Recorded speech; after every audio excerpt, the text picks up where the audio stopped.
We are about to enter the place where where Richard keeps the plaster molds. So he just put crystal away. So let's see what else we can find in here.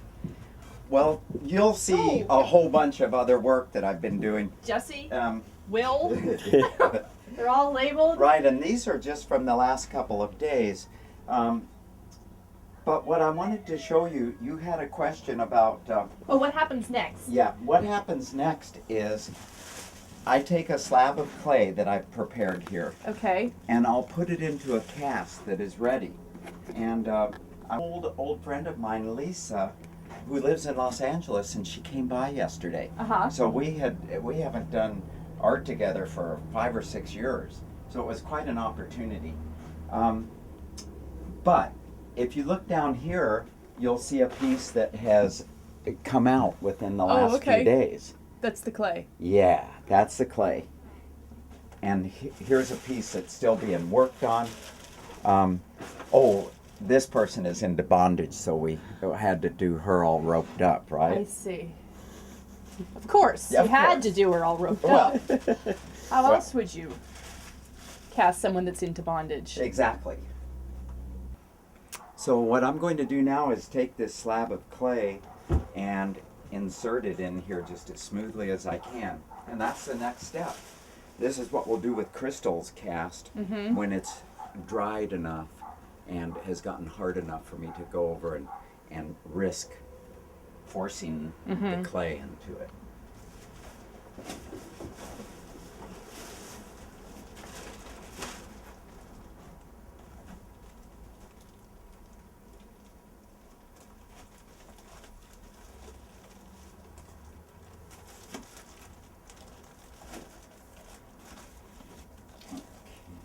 So you rolled that out so you knew how big to make it?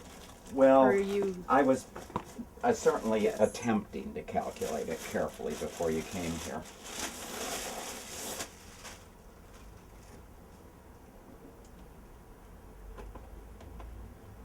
Now what type of clay is that? This is something that they call raku sculpture clay, so we're right back to your comment about raku. It's a lovely, versatile clay that can take temperature shocks very nicely, which, even though their first immersion in the kiln, I can be very gentle with the heat and increase it slowly. When it goes for its second firing in the pit, it's just, right now, a lot of heat coming to it. So they're all fired twice? That's right. What's that little tool? A ceramicist's favorite tool, the rubber brush. That's a rubber brush? It's a paddle. Oh, cool. It's as useful as our fingers, which is really our most important tool, of course. You make this look so simple, Richard. Well, So simple, and it isn't. well, think how long that clay has been a human art form. It's the oldest one that we know of, right? We find all this stuff in old Paleolithic campsites, pottery fragments, and sculptures. And what are the earliest sculptures that we find? Right. It's the same work that I do. It's always the woman. Yes. Yeah. Of course. Why wouldn't it be? That's right. They need to be immortalized. Well, and women are just important. You are our life. Oh. So Everyone has a role and a purpose. So where do you? So you spend half of your time here in Santa Cruz, and then where do you spend your other half? I of your time? actually spend 9 months of the year here, and then 3 months in Mexico. I set up a studio on the beach, and I can combine my two passions, which is surfing and sculpting. How does this similar to surfing? What a good question. Certainly the curves and the flows are so much like the waves in the ocean. And your bodies, women's bodies are all about the earth. And when you look at a wave, you see a breast. It's the same exact curve. You can measure it mathematically. It's the same. So, yeah, it's just, we love the ocean is life. Yes. We all crawled out of her. Do you feel like you're touching the person, like the inside of them, as you? It's a very odd feeling, and I don't have a good vocabulary for it, but that's definitely hitting it. It's a very intimate experience, that's for sure. Particularly since this person is somebody that I have done numerous works with, and I love her. I have a great deal of respect for her, so it is being really close, definitely. It is an intimate practice of art, no question about it. Well, it was important for Crystal to meet you and feel a good vibe from you. You know, even ahead of time before we came down here on the field trip. So. Well, and that makes so much sense when you look at what we're asking a model to do, to really turn herself into a mummy for this person to fool around with. Right, to trust you. That's asking a great deal. To touch her, and not only that, but she's frozen, and she's at the mercy of you and, you know, the team. And that's Exactly. Now what I'm going to do is just cover this up with plastic and leave it, and the clay will begin to relax even a little bit more into this form. And then before I go to bed tonight, I'll come back and fill in the extra pieces too. But for now, I'm going to leave it. I just don't want it to dry out any, so I'll cover it up.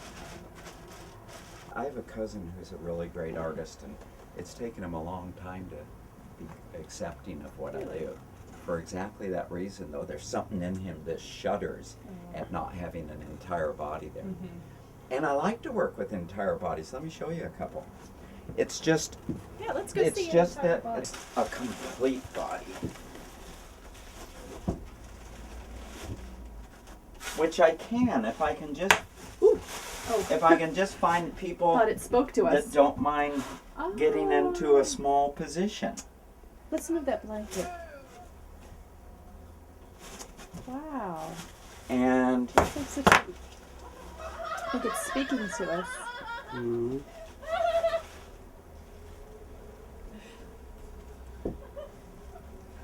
Look at that. Who's this?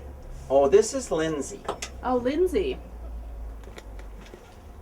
Aww. And I call this an elf asleep in the forest. Oh, she looks And you'll so notice cute. that she has little pixies that have gone and gotten into her hair, Aw. which is something that happens to elves when they sleep. She looks so relaxed. Yeah. So that's the whole body. yep. I just need to find small people that can do this kind of stuff, or like you say, get a bigger kiln. Right.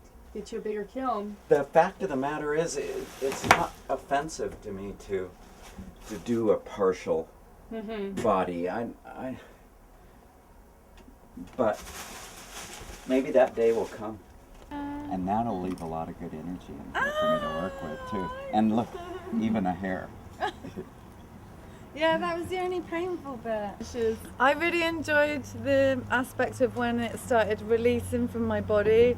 And the first section that went was on my stomach, and I could feel it peeling away, and I could hear a noise when it was peeling. It's like a ripping noise, and it just felt so good to get the cast away from my body. It felt supportive, but then when it was coming away, it was really nice to get it off, and the last part to come was off my face, and that was where it was close to my hair. That was the only bit that I kind of was worried, oh my goodness, is it going to come Are off? you going to lose half your head? Yeah. But it was refreshing. It was, and you were quiet. I mean, you actually didn't talk very much during the whole thing. I wanted to try and keep my position the same. I wanted it to be a really good result. It was, when you see the video, it looks a little bit eerie, I have to say, especially when your body is separated, because it's like you are coming apart from yourself. So the next step is he is going to lay a piece of clay in that cast, and then that's the second step to being immortalized. Wow.